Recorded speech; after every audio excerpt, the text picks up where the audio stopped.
आपली शान, आपला भारत देश जगतमान. विसरू नका त्या वीरांना, विसरू नका त्या वीरांना, ज्यांनी देशासाठी दिले प्राण. सूर्याप्रमाणे तेज दिसणारे व्यासपीठ, चंद्राप्रमाणे शीतल छायणारे स्पर्श, चांदण्याप्रमाणे चमकणारे माझे मित्र मैत्रिणी, सर्वांना माझे नमस्कार. माझे नाव श्रीकांत आहे.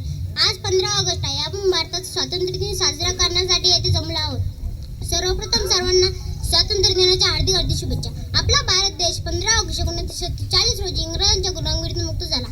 आपल्या भारत देशाला स्वातंत्र्य मिळवून देण्यासाठी अनेक स्वातंत्र्य सैनिकांनी आपल्या प्राणाचे बलिदान दिले. त्या सर्व शूरवीरांना माझा सलाम. स्वातंत्र्य दिन हा आपल्या भारताचा राष्ट्रीय सण आहे. हा दिवस आपल्या सर्वांसाठी आनंदाचा, सन्मानाचा आणि अभिमानाचा आहे.